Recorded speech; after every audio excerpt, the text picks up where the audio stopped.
Hello friends, this is Ashif Iqbal from Holy Home going to teach SST class 6 chapter number 3 The motions of the earth गति पृथ्वी का। ठीक है, इसके बारे में आज हम लोग पढ़ने जा रहे हैं। Okay, we know that all planets of solar system have two types of motion. The earth also have two types of motion. It spins on its axis. The sun always shines on the one side, giving us daylight. It is night on the shaded side. As the earth continues to turn, the sun's shaded sides move into the sunlight, and the sunlight side turns away from the light. Okay, हम जानते हैं कि सौरमंडल के सभी ग्रहों में दो प्रकार की गति होती है। पृथ्वी की दो प्रकार की गति भी होती है। वो अपने अक्ष पर झुकती है। सूरज हमेशा एक ओर चमकता है, जिससे हमें दिन के उजाले मिलते हैं। ये छायांकित पक्ष पर रात है। पृथ्वी जैसे जैसे बदलती जाती है, छाया वाले पक्ष सूर्य के प्रकाश में प्रवेश करते हैं और सूर्य की रोशनी से किरणों दूर हो जाती है। ओके,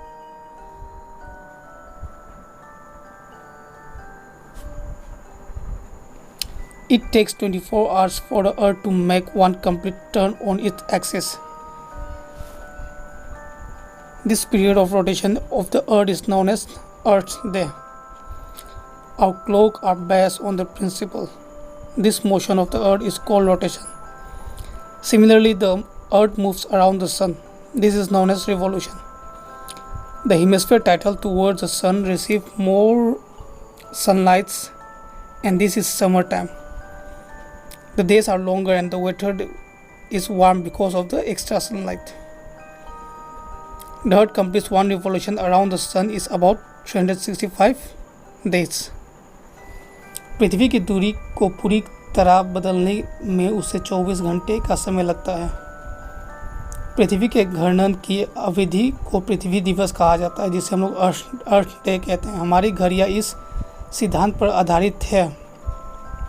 पृथ्वी की गति को रोटेशन कहा जाता है। धरती इसी प्रकार सूर्य के चारों ओर घूमती है।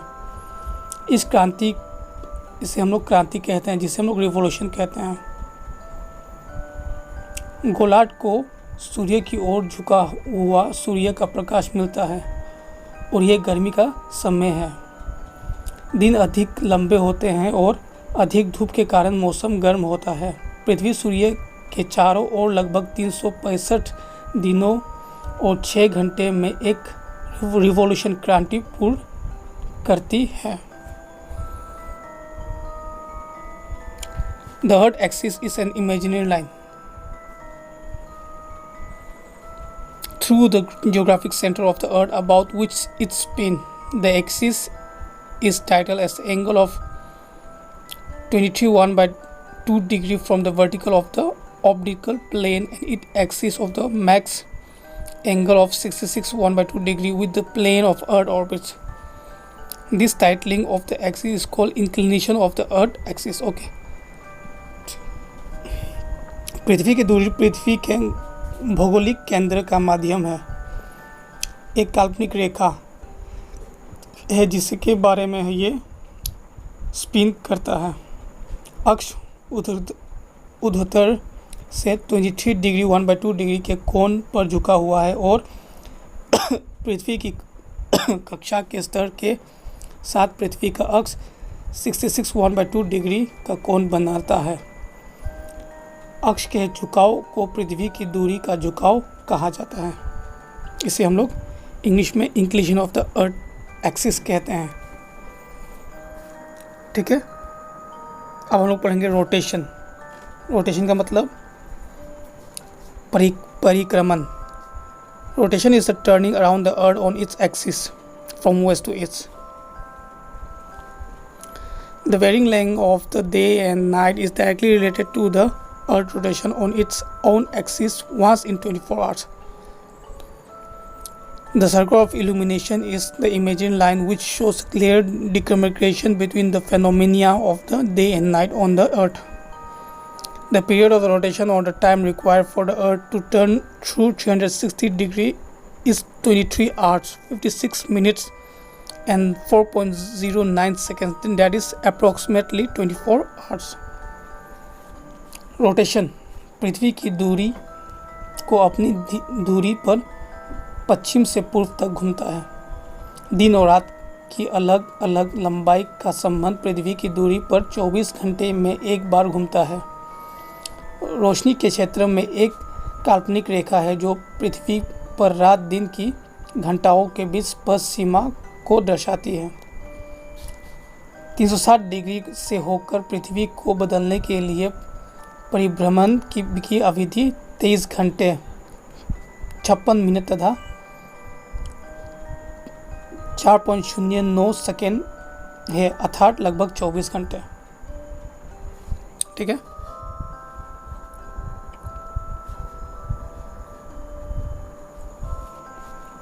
Effects on the earth rotation, पृथ्वी के रोटेशन का प्रभाव।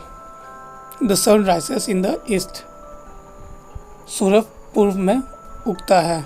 The direction of the earth rotation from west to east means that the suns appear to rise in the east and set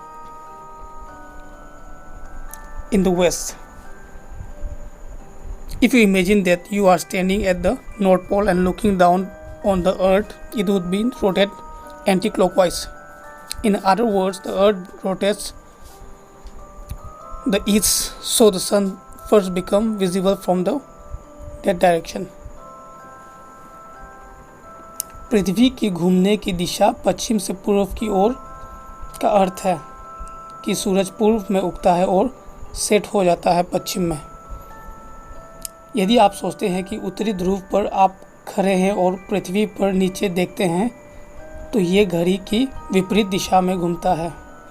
दूसरी शब्द में पृथ्वी पूर्व की ओर घूमती है, इसलिए सूर्य पहले उस दिशा में दिखाई देता है। डे एंड नाइट यानी दिन और रात। As the earth spins on its axis, the sun always shines on one side, giving us daylight. It is night on the shaded side. पृथ्वी जैसे ही अपनी दूरी पर गिरती है, सूरज हमेशा एक ओर चमकता है जिसे हमें दिन का प्रकाश मिलता है। वो छाया की ओर रात्रि होती है।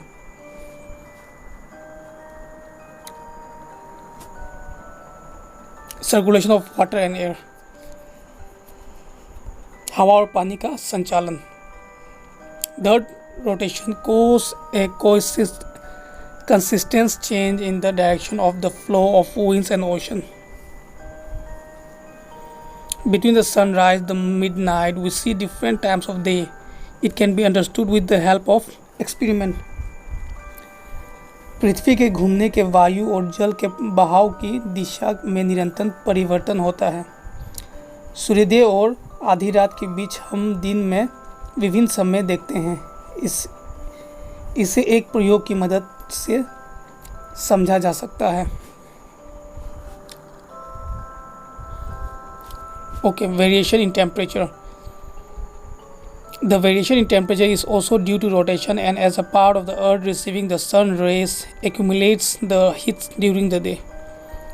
It rises the day temperature, while at night a part of this region given off and the temperature cools down. तापमान में बदलाव। ठीक है। पृथ्वी पर घूमने के कारण तापमान में परिवर्तन होता है और सूर्य की किरणों दिन में ही संचित होती रहती है। ये दिन का तापमान बढ़ाता है जबकि रात में इसका एक हिस्सा बंद कर दिया जाता है और तापमान कम हो जाता है। Revolution.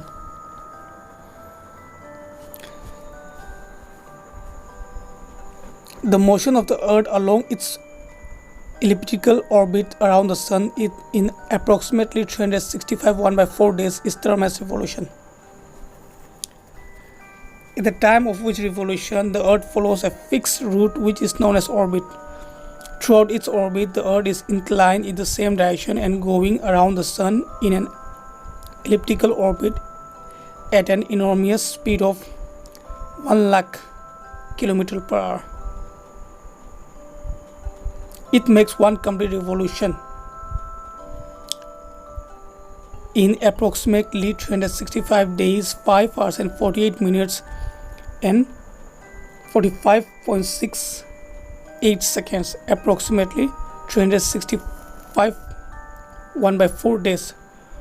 For the sake of convenience, a calendar year has 365 days only.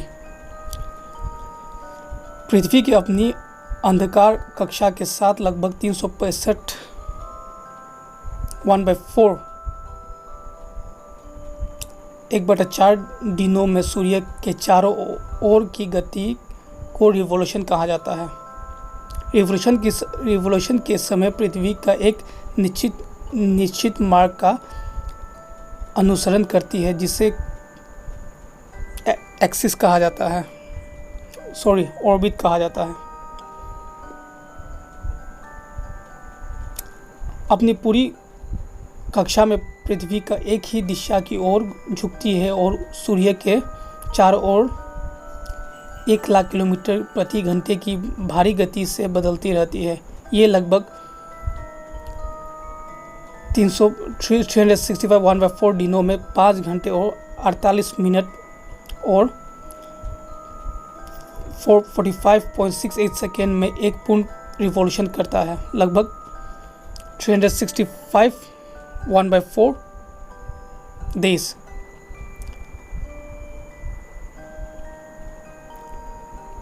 लुलिवियन calendar के लिए वर्ष के केवल 365 दिन होता है।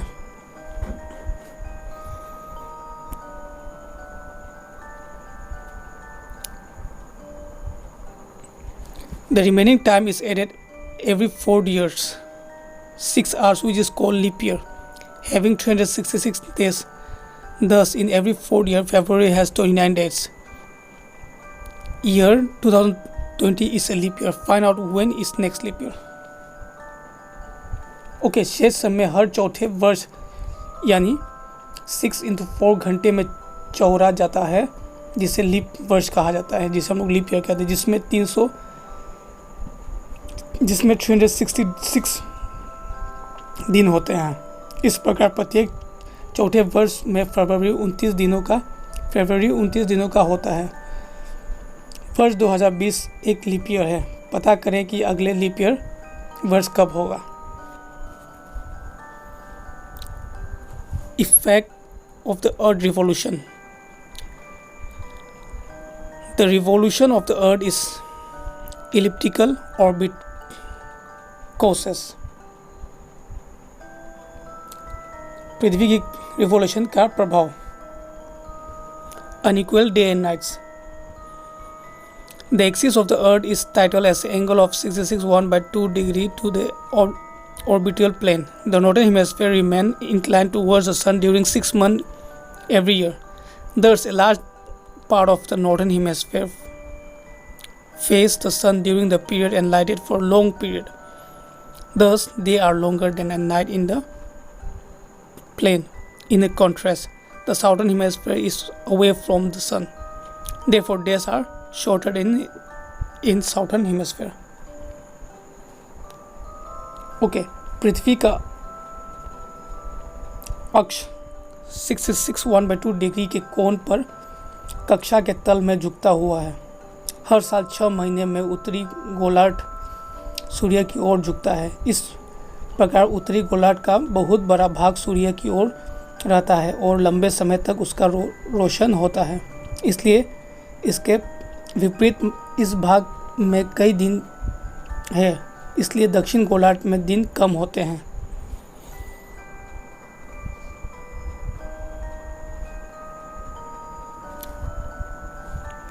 If we draw a circle around the North Pole, we will see the circle will always be a sunlight. That is, the North Pole will have no lights, but it will have 24 hours. At the same time, the South Pole will have 24 hours with no day at all. When the southern hemisphere inclines towards the sun, the south pole will have hours and no nights, and the northern hemisphere will no day and it will have 24 hours 9. At the equator, the days and the nights will be equal. अगर हम उत्तरी ध्रुव के चारों ओर एक वृत्त में खींचता चाहते हैं तो हमें पता चलेगा कि इस वृत्त को हमेशा सूरज की ओर रोशनी में होगा, यानी उत्तरी ध्रुव के पास रात नहीं होगी, लेकिन उसके पास 24 घंटे दिन होगा। उसी समय दक्षिण ध्रुव में 24 घंटे की रात होगी जिसमें कोई भी दिन नहीं होगा। जब दक्षिण गोलार्ध सूर्य की ओर झुकता है तो दक्षिणी ध्रुव में 24 घंटे और कई रात नहीं होगी और उत्तरी गोलार्ध में कोई दिन नहीं होगा और 24 घंटे रात होगी। केवल इक्वेटर दिन और रात समान होंगे। द चेंजिंग सीजन यानी बदलते मौसम। The change of season is caused mainly by the revolution of the earth around the sun and inclination of earth axis at the angle of 66.1/2 degree to the plane orbit. The diagram given below show the different position of the earth during the revolution around the sun. Okay. ऋतु परिवर्तन मुख्य रूप से सूर्य के चारों ओर पृथ्वी की revolution क्रांति तथा कक्षक के तल पर पृथ्वी के अक्ष के झुकाव के कारण होता है।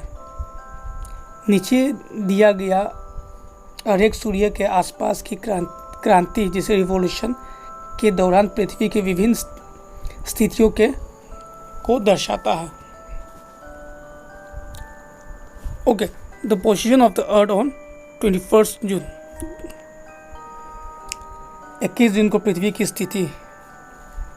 The north pole is inclined towards the sun and the south pole is away from it. उत्तरी ध्रुव सूर्य की ओर, दक्षिण ध्रुव उससे दूर है। ठीक है, ये आप लोग देख लीजिए। Okay, the position of the 21st June when the sun rays fall vertically on the Tropic of Cancer is called summer solstice. On 21st, the northern hemisphere has its longest day and night. 21 जून को स्थिति जब सूरज की किरणों में cancer के उषा कटिबंधों पर खड़ी होती है, इसे गर्मिया में 7 संक्रमित कहा जाता है। 21 जून को नॉर्थन हेमिस्फीयर का सबसे लंबा दिन और सबसे छोटी रात है।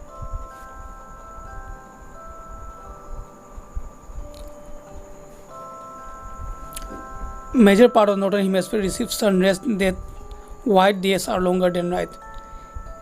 It is summer in the northern hemisphere and the winter in southern hemisphere. Okay, रूप उत्तरी गोलार्ध का अधिकांश भाग प्राप्त होता है। सूर्यदेव यानी कारण है कि दिन रातों की तुलना में अधिक है। ये दक्षिणी गोलार्ध के ग्रीष्म और ऋतु कहा जाता है।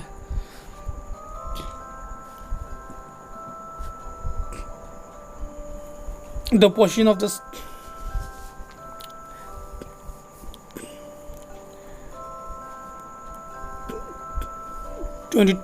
December 22. The south pole is inclined towards the sun and the northern pole is away from the sun. The position of 22nd December when the sun rays fall vertically on the Tropic of Cancer, it is called winter solstice. Major part of southern hemisphere receives sun rays, that's why days are longer than night. The northern hemisphere has its winter solstice at this time as the earth receives oblique rays of the sun beyond the Tropic of Cancer. The areas beyond 66.1/2 degree north, that is Arctic, and 66.1/2 degrees south, that is Antarctic Circle, are very cold as the winter lasts here for 6 months. It is summer in southern hemisphere as Australia and South America, and winter in northern hemisphere as in England, in India, etc. Okay दक्षिण ध्रुव सूर्य की ओर झुकता है, उत्तरी ध्रुव सूर्य की ओर सूर्य से दूर है। 22 दिसंबर को स्थिति जब सूर्य की किरणों मकर राशि के उष्ण कटिबंधों पर खड़ी होती है, इसे सर्दियों संक्रामित कहा जाता है। दक्षिण गोलार्ध में मुख्य भाग में सूरज की रोशनी मिलती है, इसलिए दिन रातों में अधिक लंबा होता है। जब उत्तरी गोलार्ध में कैंसर के उष्ण कटिबंध से परे सूर्य की तिर्यक किरणों प्राप्त होती है, तो इस समय उत्तरी गोलार्ध में अपना आयनात संक्रमित होता है। 66 डिग्री से ऊपर क्षेत्र यानी आर्कटिक और 66 डिग्री साउथ के क्षेत्र जैसे अंटार्कटिक क्षेत्र 6 महीने तक यहाँ रहते हैं, बहुत ठंडे होते हैं। ये दक्षिणी गोलार्ध में ऑस्ट्रेलिया और दक्षिणी अमेरिका के ग्रीष्म काल होता है और उत्तरी गोलार्ध में इंग्लैंड, भारत आदि की तरह सर्दी का मौसम होता है।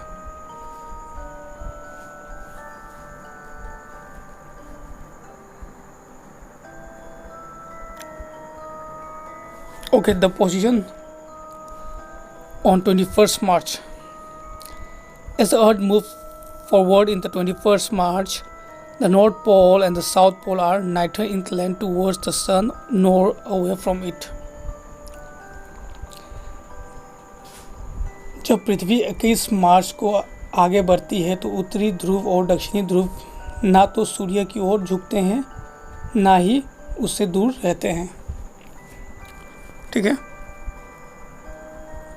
The equator comes again to the face the sun, which is directly over it. Days and nights are equal. This is called vernal equinox in the northern hemisphere.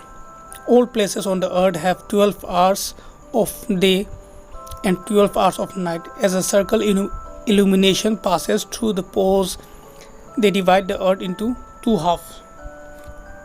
Okay भूमध्य रेखा यानी इक्वेटर, भूमध्य रेखा सूर्य का सामना करने के लिए फिर से आता है जो सीधे इसके ऊपर है। दिन और रात बराबर है। इसे उत्तरी गोलार्ध में महाविश्व कहा जाता है। पृथ्वी पर सभी स्थानों पर रात्रि के 12 घंटे और रात्रि के 12 घंटे है, क्योंकि सूर्य के प्रकाश एक चक्र ध्रुवों से होकर गुजरता है और वो पृथ्वी को 2 हिस्सों में बांट देता है। ठीक है।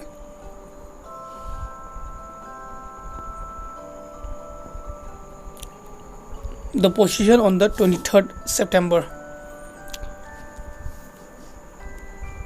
As the Earth revolution continues, equator faces the sun most directly. All over the world, the day and the nights are equal on 23rd September. The season in both the hemispheres are similar. On this date, we have 12 hours of day and 12 hours of night. Therefore, it is called equinox. As the autumn seasons prevail during this time, it is called autumnal equinox in the northern hemisphere. Thus, we can say that the rotation and revolution of the earth is responsible for every point on the earth expressing day, night and season. Okay. The position of 23rd September is in 23rd September को पृथ्वी का position कैसा होता है। जैसे कि पृथ्वी की revolution जारी है, भूमध्य रेखा का सूरज का सबसे अधिक सीधे सामना करता है और दुनिया भर में दिन और रात 23 सितंबर को समान है। दोनों गोलार्ध में ऋतुओं में भी ये स्थिति है। इस स्थिति पर हमारे पास 12 घंटे और रात के 12 घंटे होते हैं, इसलिए इस विषुव कहते हैं।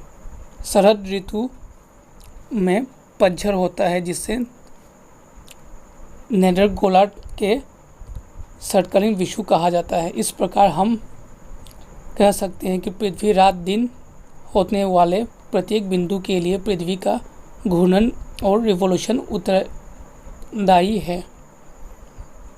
ओके। Okay, thank you.